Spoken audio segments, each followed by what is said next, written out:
bisa Ustaz datang ke Kuntu, kampungnya Ustaz Johar Arifin, kawan Ustaz di Mesir dulu, almarhum. Oh ya, insya Allah. Saya kasih dia kan gara-gara menyebut orang baik tadi. Itu namanya tawassul. Bertawassul dengan orang baik. Mana dalilnya? Dalilnya kata Nabi, nanti kalau dia datang kemari kalian minta doanya, karena doa dia makbul. Siapa itu? Wais Al-Qarni. Kenapa tak langsung aja? Waktu Nabi bilang, nanti kalau dia datang kemari minta doa sama dia, karena doa dia makbul.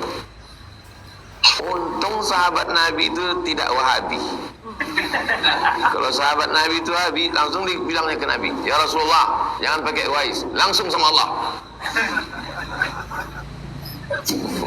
Untung orang itu tak untung sahabat Nabi itu tak terkontaminasi. Tawassul. Nanti mintakan bedah buku kitab Ittihaful Azkiya tadi. Hari Ahad, hari libur, mintakan bedah buku khusus tawassul dengan wali. Mintakan Ustaz Al-Nob atau Ustaz Zul Ikram. Mintakan di Anwar. Yang menulisnya Syekh Abdullah bin Siddiq Al-Ghumari. Syekh Abdullah bin Siddiq Al-Ghumari punya adik namanya Abdul Aziz. Abdul Aziz ini punya anak namanya Syekh Abdul Mun'im yang mengkhatamkan Sahih Bukhari, Sahih Muslim. Kepaman Syekh Abdul Mun'im dari Maroko.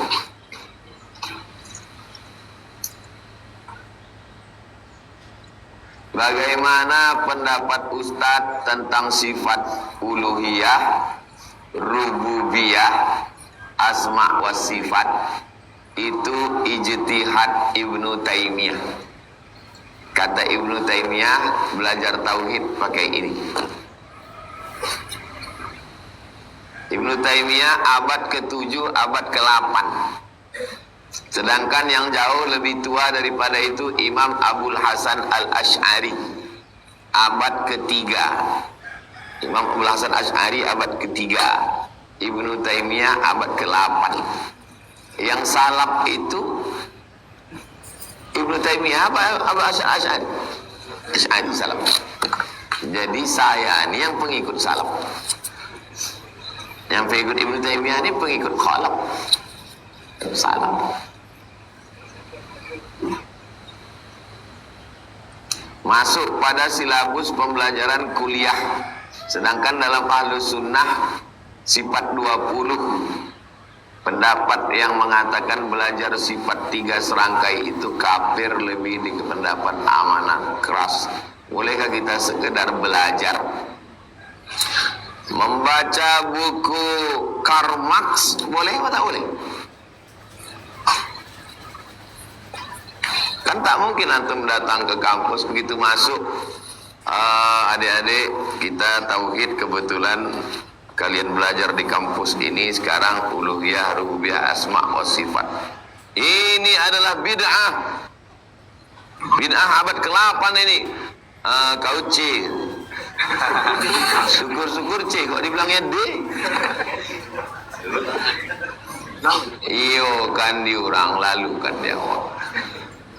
Iya lah Pak. Iyo. Pahami betul baik-baik, lulus ujian A, habis itu baru bantah pakai sifat 20. Wujud kidam baqo khalafatul awadis.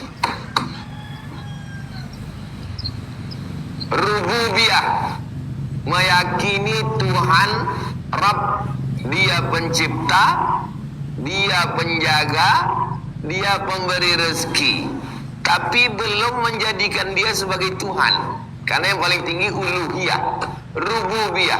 Jadi kalau begitu Abu Lahab masuk surga. Karena Abu Lahab itu rububiyah. Disusun ulama mazhab Asy'ari, wujud qidam baqo. Kenapa cuma 20? Kalau ada nanti yang membantah, kenapa sifat itu cuma 20? Suruh dia sebutkan dari 1 sampai 20. Pas dia tak bisa, kau 20 aja tak apa. Apalagi kalau lebih 20.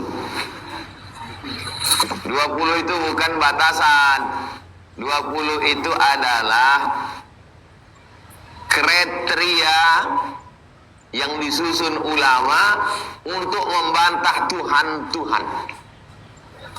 Sama macam KPU membuat kriteria yang boleh ikut pilkada. 20 itu sebagai paku. Siapa saja yang mengaku Tuhan akan tereliminasi dengan 20 pasal ini. Sekarang saya sebut. Kata artis, ada artis waktu dia sedang bersemedi malam-malam, berjumpa dia dengan Tuhan di langit. Tuhannya hitam, mungkin belum kena skincare. Pertanyaannya, kalau dia belajar sifat 20, apakah itu bisa diterima sebagai Tuhan? Tidak. Kena pasal berapa? Hah? Wujud, ada dia wujud. Wujud, ada dia wujud. Dia kena pasal 4.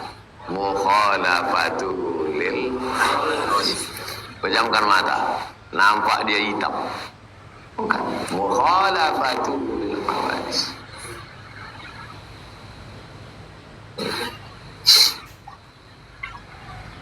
Dua 20 pasal itu disusun untuk mengadakan seleksi Tuhan. Sekarang di dunia ini ada 4.000 Tuhan. Sesuai survei hasil LSI, Lembaga Survei Internasional, ada 4.000 Tuhan. 4.000 Tuhan itu bisa diseleksi, dan 3.999 Tuhan itu akan rontok semua. Yang lulus hanya